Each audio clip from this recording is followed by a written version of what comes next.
Bonsoir, bienvenue sur le plateau de Ce soir ou jamais. La présentation de la loi El Khomri sur le travail a été reportée de 15 jours.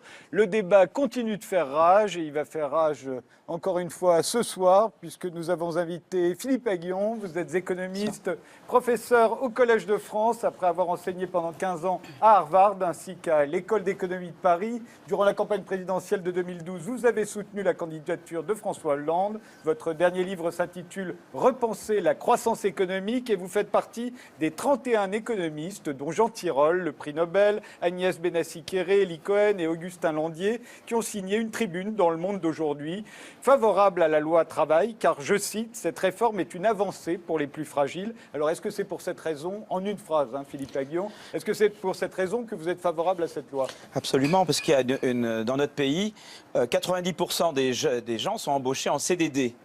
En contrat à durée déterminée. Or, les CDD, c'est des salaires plus bas, c'est moins de formation professionnelle, c'est plus de précarité.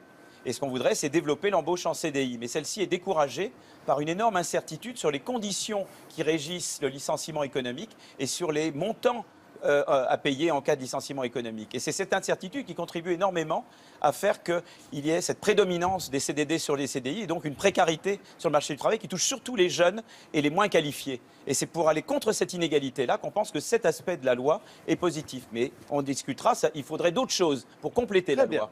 Face à vous, Dominique Méda, sociologue, professeur à l'Université Paris-Dauphine et au CEM, le Collège d'études mondiales. Vous êtes l'auteur du « Que sais-je sur le travail ». Votre dernier livre est un ouvrage collectif, « Travailler au XXIe siècle ». Alors, défavorable à la loi travail, pourquoi en une phrase ? Je crois qu'elle déséquilibre considérablement la relation de travail au détriment des salariés. Et en plus, elle nous fait croire que le principal problème du chômage français, ce serait le code du travail et les 35 heures, alors qu'il n'en est rien. Et du coup, je crois qu'elle détourne notre attention du vrai problème en France, qui est le manque d'activité. La vraie cause du chômage, c'est le manque d'activité, c'est l'étouffement de l'activité, c'est en aucune manière le code du travail. On avait ce code du travail quand on a créé des millions d'emplois entre 1997 et 2002. Il nous a absolument empêchés de rien. Isaac Goetz, vous êtes professeur de leadership et d'innovation à l'ESCP Europe, qui est l'une des 3 grandes écoles de commerce françaises. Vous êtes l'auteur de Liberté et compagnie, quand la liberté des salariés fait le succès des entreprises, qui vient de paraître en poche dans une édition augmentée. C'est un best-seller. Isaac Goetz, pourquoi êtes-vous plutôt favorable à cette loi? Exactement, plutôt favorable. Quand je pense que ça va dans le sens de la confiance des acteurs dans l'entreprise de trouver des solutions qui conviennent pour eux sur le terrain et moins imposées de manière générale du haut. Et deuxième point, c'est un symbole parce qu'on attend un peu partout qu'en France, les choses ne bougent pas. C'est un symbole que les choses bougent.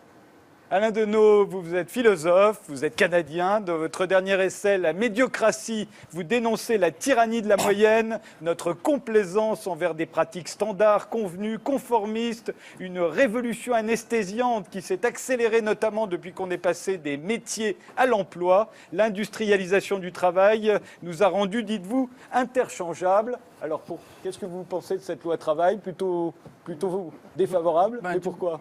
Du point de vue du diagnostic, je m'étonne déjà que dans le projet de loi, on prévoit que des entreprises puissent licencier en fonction de leur bilan sans tenir compte de la présence de filiales qu'elles pourraient avoir à l'étranger, alors que la mondialisation économique a favorisé la délocalisation du travail, la délocalisation des actifs dans des paradis fiscaux, dans des zones franches, de façon à contourner les lois sociales qui sont celles d'un pays comme celui-ci. Christine Kerdelan, vous avez été chef d'entreprise avant de devenir journaliste, ex-directrice de la rédaction de l'Expansion. Vous êtes aujourd'hui à la tête de l'Usine Nouvelle et vous venez de publier « Ils se croyaient les meilleurs », une histoire des grandes erreurs de management. Alors, pourquoi est-ce que vous défendez plutôt cette loi travail? Oui, je dirais qu'elle n'est pas mauvaise, cette loi travail. D'abord parce qu'elle redonne de la souplesse aux entreprises dans l'organisation du travail, et notamment de la souplesse au niveau des heures supplémentaires. Et puis, elle fait confiance aux partenaires sociaux pour négocier ensemble, dans les entreprises, une organisation du travail optimum. Donc, elle peut redonner confiance, effectivement, aux chefs d'entreprise et leur enlever cette peur qu'ils ont aujourd'hui d'embaucher. Diana Filipova, vous êtes membre fondatrice du collectif WeShare qui agit dans le domaine de l'économie collaborative. Vous avez dirigé la rédaction d'un livre collectif intitulé « Société collaborative, la fin des hiérarchies ». Alors, à votre tour, plutôt défavorable à cette loi travail? Plutôt défavorable, il y a plein de raisons pour l'être, mais il y en a une principalement, c'est qu'avec cette loi, on a manqué une occasion historique pour repenser ce qu'est vraiment le travail et l'adapter aux conditions du XXIe siècle. C'est-à-dire qu'on aborde du point de vue juridique et technocratique une question qui est d'abord économique, sociale et surtout politique. Donc aujourd'hui, on entérine l'idée que travail égale salariat.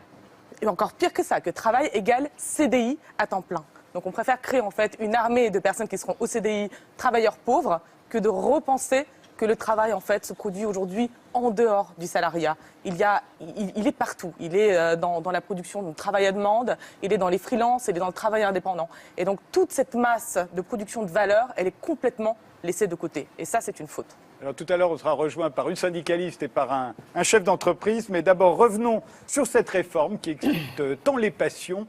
Regarde.